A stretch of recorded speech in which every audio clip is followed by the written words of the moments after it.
तीन साधु और एक विधवा औरत। अध्याय 1। अंधकार में गिरी नारी। बहुत समय पहले की बात है। एक सुदूर गांव था जिसका नाम था शांतिपुर। यह गांव पहाड़ों और घने जंगलों से घिरा हुआ था। यहाँ के लोग सीधे सादे थे, खेती बाड़ी करके जीवन यापन करते थे। हालांकि गांव का नाम शांतिपुर था, लेकिन वहाँ की गलियों में शांति कम और कड़वाहट ज्यादा थी। यह गांव अंधविश्वास और सामाजिक कुरीतियों में जकड़ा हुआ था। इसी गांव में रहती थी एक स्त्री जिसका नाम था सुमित्रा। सुमित्रा एक विधवा थी। उसके पति की मृत्यु हुए 3 वर्ष बीत चुके थे। जब उसके पति हरिप्रसाद की बीमारी से मौत हुई, तब से उसके जीवन में सिवाय आंसुओं और तानों के कुछ भी नहीं बचा था। हरिप्रसाद गांव के एक साधारण किसान थे। उनका घर छोटा सा था, मगर उसमें सुमित्रा के साथ उनका प्यार और आपसी समझदारी बसती थी। मगर जैसे ही हरिप्रसाद की मृत्यु हुई, सुमित्रा का संसार अंधकार में डूब गया। गांव वाले उसे एक अशुभ स्त्री मानने लगे। गांव की औरतें उसके साथ उठने बैठने से कतराती। पुरुष उसे तानों और अपमान से नवाजते। बच्चों को कहा जाता कि सुमित्रा के घर के पास भी न जाए। हर सुबह जब सुमित्रा गांव के कुएं पर पानी भरने जाती, तो औरतें आपस में फुसफुसाती, देखो ये अभागन आ गई। जिसके पांव जहां पड़ जाते हैं वहां कुछ अशुभ ही होता है। सुमित्रा ने कई बार इन तानों को अनसुना करने की कोशिश की, मगर उनकी बातों के कांटे उसके दिल को चीरते रहे। रातें उसके लिए और भी कठिन होती। जब पूरा गांव गहरी नींद में सो जाता, सुमित्रा आंगन में बैठकर आसमान की ओर देखती।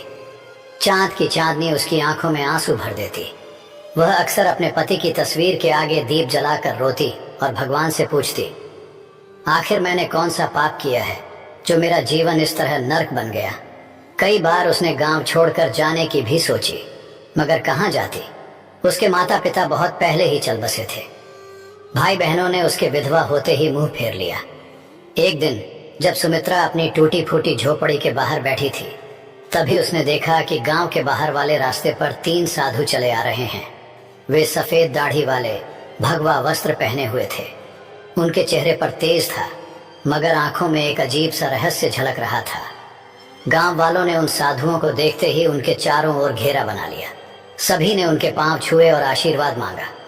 गांव के मुखिया ने साधुओं से विनती की, महाराज कृपया हमारे गांव में कुछ दिन रुकें, हमें आपका आशीर्वाद चाहिए। साधुओं ने गांव में रुकने के लिए हामी भर दी, लेकिन फिर उनकी नजर सुमित्रा पर पड़ी। उनमें से सबसे वृद्ध साधु ने सुमित्रा को देखते ही कहा, यह स्त्री दुख से घिरी है, मगर इसके भाग्य में कुछ अनोखा लिखा है। गांव वाले यह सुनकर चौंक गए। उन्हें विश्वास नहीं हो रहा था कि वही सुमित्रा, जिसे वे अशुभ मानते थे, उसके भाग्य में कुछ खास हो सकता है। सुमित्रा खुद भी हैरान थी। उसके मन में सवाल उठे, आखिर ये साधु कौन है और मेरे भाग्य के बारे में ऐसा क्यों कह रहे हैं। तीनों साधु गांव के बीचों बीच स्थित एक पुराने मंदिर में ठहरे। यह मंदिर वर्षों से वीरान पड़ा था, मगर साधुओं के आते ही वहां रौनक लौट आई। गांव वाले उन्हें देखने के लिए रोज वहां पहुंचते और उनके प्रवचनों को सुनते। सुमित्रा भी मंदिर के बाहर खड़ी होकर साधुओं की बातें सुनती, लेकिन गांव के लोग उसे भीतर जाने नहीं देते थे। एक दिन जब सभी लोग प्रवचन सुन रहे थे, तब सबसे वृद्ध साधु ने कहा, हर व्यक्ति के जीवन में दुख आते हैं, लेकिन केवल वही व्यक्ति अपने भाग्य को बदल सकता है जो अपने भीतर छिपे रहस्य को पहचान ले। सुमित्रा को यह सुनकर अजीब लगा। वह सोचने लगी, क्या मैं अपने दुख को दूर कर सकती हूँ? क्या मैं भी अपने भाग्य को बदल सकती हूँ? 3 साधु कौन थे? तीनों साधु साधारण व्यक्ति नहीं थे। उनकी आंखों में गहरी समझ थी और उनके शब्दों में अपार शक्ति। 1 पहले साधु का नाम था ज्ञानानंद। वे आध्यात्मिक ज्ञान के ज्ञाता थे। उनका कहना था कि दुनिया में कोई भी दुख तब तक समाप्त नहीं हो सकता जब तक मनुष्य स्वयं को नहीं पहचान लेता। 2 दूसरे साधु का नाम था कर्मानंद। वे कर्म के सिद्धांत को मानते थे। उनका कहना था कि भाग्य से बड़ा केवल कर्म होता है। यदि किसी का जीवन अंधकारमय है, तो उसे केवल अपने कर्मों से ही रोशनी में बदला जा सकता है। 3 तीसरे साधु का नाम था ध्यानानंद। वे साधना और ध्यान के मार्ग पर चलते थे। उनका कहना था कि आत्मा को शांत करके, मन को नियंत्रित करके कोई भी व्यक्ति अपने दुखों से मुक्ति पा सकता है। रात के समय जब गांव वाले अपने घर चले गए, तो सुमित्रा मंदिर के पास आई। उसे विश्वास नहीं हो रहा था कि तीनों साधु सच में उससे मिलना चाहते हैं। जैसे ही वह मंदिर के अंदर पहुंची, तीनों साधु उसकी ओर देखने लगे। कुछ देर तक कोई कुछ नहीं बोला। फिर ज्ञानानंद बोले, तुम हमें क्यों ढूंढ रही हो पुत्री? सुमित्रा कांपते हुए बोली, मुझे कुछ समझ नहीं आता। मैं बस ये जानना चाहती हूँ कि मेरे जीवन में इतना दुहक क्यों है। मैंने किसी का क्या बिगाड़ा है? तीनों साधु मुस्कुराए। कर्मानंद ने कहा, दुनिया में कोई भी दुख बिना कारण नहीं आता। तुमने अपने पूर्व जन्मों में जो किया है उसका ही परिणाम तुम्हें इस जन्म में मिला है। लेकिन घबराओ मत, क्योंकि हर कर्म को नए कर्मों से बदला जा सकता है। सुमित्रा ने आंखें भरते हुए पूछा, क्या मैं अपना भाग्य बदल सकती हूँ? ध्यानानंद ने धीरे से उत्तर दिया, हाँ, लेकिन उसके लिए तुम्हें परीक्षा देनी होगी। क्या तुम तैयार हो? सुमित्रा ने बिना कुछ सोचे जवाब दिया, मैं तैयार हूँ। तीनों साधु एक दूसरे की ओर देखने लगे। यह देखकर ऐसा लग रहा था जैसे वे किसी रहस्य को जानते हों। ज्ञानानंद ने कहा, तो फिर कल सूरज उगने से पहले तुम जंगल के पास वाले पीपल के पेड़ के नीचे आओ। वहां से तुम्हारी यात्रा शुरू होगी। सुमित्रा को कुछ समझ नहीं आया, मगर उसने सिर हिलाकर हामी भर दी। गांव में फैली अफवाह। अगले दिन गांव में यह खबर आग की तरह फैल गई कि तीनों साधुओं ने सुमित्रा को जंगल में बुलाया है। गांव के लोग आपस में चर्चा करने लगे, क्या ये साधु इसे कोई वरदान देने वाले हैं या फिर इसे श्राप मिलेगा? गांव की कुछ औरतें आपस में फुसफुसाने लगीं, कहीं ये साधु हमें धोखा तो नहीं दे रहे। लेकिन सुमित्रा को इन बातों से कोई फर्क नहीं पड़ा। उसे केवल इस बात की चिंता थी कि आखिर जंगल में उसके साथ क्या होने वाला है। उस रात सुमित्रा सो नहीं सकी। वह बार बार सोच रही थी, क्या सच में कोई मेरी मदद कर सकता है या यह भी सिर्फ एक और छलावा है? लेकिन अब वह ठान चुकी थी कि चाहे कुछ भी हो जाए, वह अगले दिन सूरज उगने से पहले जंगल के पास जाएगी। ये खड़े थे, वे गहरी तपस्या में लीन थे। उनके चारों ओर एक अद्भुत शांति फैली हुई थी। सुमित्रा ने हाथ जोड़कर प्रणाम किया और कहा, मैं आ गई हूं महाराज, अब मुझे बताइए कि मेरी परीक्षा क्या है? ज्ञानानंद ने आंखें खोली और बोले, यह संसार एक भ्रम है पुत्री। जो इसे समझ लेता है वही अपने भाग्य को बदल सकता है। लेकिन इससे पहले कि हम तुम्हें ज्ञान दें, तुम्हें अपनी परीक्षा देनी होगी। कर्मानंद ने कहा, हम तुम्हें इस जंगल में छोड़ रहे हैं। तुम्हें रात भर अकेले यहीं रहना होगा। ये जंगल बहुत रहस्यमयी है। यहाँ जंगली जानवर भी हैं और अदृश्य शक्तियां भी। लेकिन अगर तुमने अपना डर छोड़ दिया तो तुम पहली परीक्षा पास कर जाओगी। सुमित्रा को यह सुनकर झटका लगा। रात भर अकेले जंगल में वह डर गई थी, लेकिन उसने अपने भीतर हिम्मत जुटाई और कहा, मैं तैयार हूँ। तीनों साधु मुस्कुराए और बोले, हम कल सुबह सूरज उगने के बाद यहाँ आएंगे, तब तक तुम्हें अकेले रहना होगा। इतना कहकर तीनों साधु जंगल के दूसरे छोर की ओर चले गए और सुमित्रा अकेली रह गई। शाम ढलते ही जंगल में अंधेरा छाने लगा। चारों ओर अजीब अजीब सी आवाजें आने लगी। दूर किसी पेड़ पर उल्लू बोल रहा था। झाड़ियों में कुछ सरसराने की आवाजें आ रही थी। सुमित्रा ने अपने दिल को संभाला और एक पेड़ के नीचे बैठ गई। लेकिन जैसे ही रात गहराने लगी, भय भी बढ़ने लगा। अचानक उसे लगा कि कोई परछाई उसकी ओर बढ़ रही है। उसका दिल जोर जोर से धड़कने लगा। क्या यह कोई जंगली जानवर है या कोई भूत? लेकिन तभी उसे साधुओं की बात याद आई। अगर तुमने अपना डर छोड़ दिया तो तुम पहली परीक्षा पास कर जाओगे।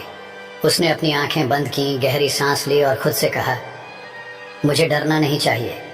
मैं यहाँ अकेली नहीं हूँ, मेरे साथ भगवान है। जैसे ही उसने यह सोचा, वह परछाई धीरे धीरे गायब हो गई। रात भर वह इसी तरह अपने डर से लड़ती रही। कभी कोई आवाज सुनाई देती, कभी अजीब सा कंपन महसूस होता, लेकिन उसने खुद को शांत रखा और हिम्मत नहीं हारी। सुबह की पहली किरण और सफलता जैसे ही सूरज की पहली किरण जंगल में पड़ी, सुमित्रा ने राहत की सांस ली। थोड़ी देर बाद तीनों साधु वहां पहुंचे और देखा कि सुमित्रा मुस्कुरा रही है। ज्ञानानंद बोले, पुत्री, तुमने अपनी पहली परीक्षा पास कर ली। तुमने डर को जीत लिया। अब तुम्हारे जीवन में बड़ा बदलाव आने वाला है। सुमित्रा की आंखों में आशा की चमक थी। वह समझ गई थी कि डर केवल हमारे मन में होता है और जब हम उसका सामना करते हैं तो वह खुद ही समाप्त हो जाता है। सुमित्रा की पहली जीत जंगल में भय से भरी रात बिताने के बाद सुमित्रा की आंखों में अब डर की जगह आत्मविश्वास था। जब सूरज की पहली किरणें जंगल की शाखाओं से छन कर उसके चेहरे पर पड़ी तो उसने महसूस किया कि वह पहले से कहीं अधिक शांत और मजबूत हो चुकी थी। तीनों साधु मुस्कुरा रहे थे। ज्ञानानंद बोले, पुत्री, तुमने पहली परीक्षा पास कर ली, अब तुम तैयार हो दूसरी परीक्षा के लिए। सुमित्रा ने विनम्रता से सिर झुकाया और कहा, मैं तैयार हूं महाराज। 3 साधुओं का रहस्य। तीनों साधु सुमित्रा को लेकर एक पहाड़ी के ऊपर बने एक पुराने मंदिर में गए। यह मंदिर देखने में साधारण था, लेकिन वहां एक अजीब सी ऊर्जा महसूस हो रही थी। जैसे ही सुमित्रा ने मंदिर के द्वार पर कदम रखा, उसे अपने शरीर में एक हल्की कंपन महसूस हुई। तभी ध्यानानंद ने कहा, अब समय आ गया है कि हम तुम्हें अपने वास्तविक स्वरूप के बारे में बताएं। सुमित्रा चौंक गई। आपका वास्तविक स्वरूप? ज्ञानानंद ने अपनी आंखें बंद की और अचानक उनके शरीर से एक तेज प्रकाश निकलने लगा। उसी क्षण कर्मानंद और ध्यानानंद भी प्रकाश से घिर गए। कुछ ही क्षणों में उनके सामने साधारण मनुष्यों के बजाय 3 दिव्य प्राणियों की आकृतियां खड़ी थीं। वे देवता थे। सुमित्रा विस्मय से देखती रह गई। वह कुछ कह ही नहीं पाई। कर्मानंद बोले, हम साधारण साधु नहीं हैं पुत्री, हम तीनों ब्रह्मा, विष्णु और महेश के दूत हैं और इस पृथ्वी पर कुछ विशेष उद्देश्यों के लिए आए हैं। ध्यानानंद आगे बोले, हमें आदेश मिला था कि हम किसी ऐसे व्यक्ति की परीक्षा लें जो सच्चे मन से अपने भाग्य को बदलना चाहता हो, और हमने तुम्हें चुना। सुमित्रा की आंखों में आंसू आ गए। उसे अब समझ में आ रहा था कि ये साधु कोई आम संत नहीं थे। दूसरी परीक्षा, त्याग और समर्पण। ज्ञानानंद ने कहा, तुमने डर पर विजय पा ली, लेकिन अब तुम्हें एक और परीक्षा देनी होगी, त्याग की परीक्षा। सुमित्रा ने पूछा, क्या त्याग करना होगा? कर्मानंद बोले, तुम्हें अपने सबसे प्रिय वस्तु का त्याग करना होगा, वही वस्तु जिससे तुम्हारा सबसे अधिक लगाव हो। सुमित्रा सोच में पड़ गई। उसके पास वैसे भी कुछ नहीं था, मगर फिर उसे अपने पति की तस्वीर याद आई। हरिप्रसाद की मृत्यु के बाद वही एक चीज थी जिससे वह खुद को जोड़ कर रखती थी। जब भी वह दुखी होती, उस तस्वीर को देखती और अपने पति को याद करती। उसने धीरे से पूछा, क्या मुझे अपने पति की तस्वीर छोड़नी होगी? ध्यानानंद बोले, अगर वही तुम्हारी सबसे प्रिय वस्तु है तो हाँ, लेकिन याद रखो, सच्चा त्याग तभी होता है जब वह स्वेच्छा से किया जाए। अगर तुम इस परीक्षा के लिए तैयार नहीं हो तो हम तुम्हें बाध्य नहीं करेंगे। सुमित्रा के मन में संघर्ष शुरू हो गया। क्या वह अपने पति की अंतिम निशानी को छोड़ सकती है? उसने कुछ देर सोचा और फिर कहा, अगर मेरे जीवन को बदलने के लिए यह आवश्यक है तो मैं तैयार हूं। तीनों साधु मुस्कुरा उठे। तो जाओ और अपनी सबसे प्रिय वस्तु को गांव के तालाब में प्रवाहित कर दो। त्याग का क्षण। सुमित्रा गांव वापस आई और अपनी झोपड़ी में गई। वहां एक पुराने संदूक में वह तस्वीर रखी हुई थी। उसने कांपते हाथों से उसे उठाया और तालाब की ओर चल पड़ी। गांव के कुछ लोग उसे ऐसा करते देख रहे थे। वे आपस में बातें कर रहे थे, अब यह पागल हो गई है, अपने पति की तस्वीर क्यों फेंक रही है? लेकिन सुमित्रा ने उनकी बातों पर ध्यान नहीं दिया। उसने धीरे से तस्वीर को पानी में प्रवाहित कर दिया। जैसे ही तस्वीर पानी में डूबी, उसे महसूस हुआ कि उसके दिल का सारा भार भी पानी में समा गया है। अब वह हल्का महसूस कर रही थी। दूसरी परीक्षा सफल जैसे ही वह वापस जंगल में पहुंची, तीनों साधु वहां खड़े थे। ज्ञानानंद बोले, पुत्री, तुमने त्याग की परीक्षा भी पास कर ली। अब तुम उस बंधन से मुक्त हो चुकी हो जो तुम्हें अतीत से जोड़कर रखता था। सुमित्रा को अब सच में लगने लगा कि उसका जीवन बदल रहा है। ध्यानानंद बोले, अब तुम्हारी अंतिम और सबसे कठिन परीक्षा बाकी है। सुमित्रा ने सिर झुका लिया। मैं तैयार हूं महाराज। तीसरी और सबसे कठिन परीक्षा। सुमित्रा ने भय और त्याग की परीक्षा पास कर ली थी। अब वह पहले से कहीं अधिक मजबूत और आत्मविश्वासी महसूस कर रही थी, लेकिन उसे नहीं पता था कि उसकी सबसे कठिन परीक्षा अभी बाकी थी। तीनों साधु मंदिर के भीतर खड़े थे। जब सुमित्रा वहां पहुंची तो ज्ञानानंद ने गंभीर स्वर में कहा, पुत्री, अब तुम्हारी अंतिम परीक्षा का समय आ गया है। सुमित्रा ने सिर झुकाकर कहा, मैं तैयार हूं महाराज। ध्यानानंद बोले, यह परीक्षा तुम्हारी आत्मा की परीक्षा है। तुम्हें यह सिद्ध करना होगा कि तुम केवल अपने लिए नहीं बल्कि दूसरों के लिए भी जी सकती हो। सुमित्रा ने आश्चर्य से पूछा, मुझे क्या करना होगा? कर्मानंद ने कहा, गांव में एक वृद्ध महिला रहती है जिसका कोई सहारा नहीं है। वह भूखी और बीमार है। तुम्हें अपना सारा भोजन और अपनी झोपड़ी उसे देनी होगी और फिर तुम्हें जंगल में जाकर 7 दिन तक ध्यान करना होगा, बिना भोजन और पानी के। यह सुनकर सुमित्रा स्तब्ध रह गई। अपना घर और भोजन छोड़ दूं और फिर 7 दिन बिना कुछ खाए पिए ध्यान करूं? यह परीक्षा किसी भी अन्य परीक्षा से अधिक कठिन थी। मन का संघर्ष सुमित्रा की आंखों के सामने उसकी झोपड़ी का दृश्य आ गया। यह घर उसका अंतिम सहारा था। अगर उसने इसे छोड़ दिया तो वह कहां जाएगी? लेकिन फिर उसे साधुओं की बातें याद आईं। अगर तुमने यह परीक्षा पास कर ली तो तुम्हारा जीवन पूरी तरह बदल जाएगा। सुमित्रा ने अपने भीतर झांका और फैसला किया, ठीक है महाराज, मैं यह करने के लिए तैयार हूं। सब कुछ छोड़ना सुमित्रा गांव लौटी और अपनी झोपड़ी उस वृद्ध महिला को दे दी। उसने अपने बचे खुचे भोजन को भी उसे सौंप दिया। गांव के लोग यह देखकर हैरान थे। ये क्या कर रही है? अपना सब कुछ क्यों छोड़ रही है? लेकिन सुमित्रा ने किसी की बातों पर ध्यान नहीं दिया। वह सीधा जंगल की ओर बढ़ गई, जहां उसे 7 दिन तक ध्यान करना था।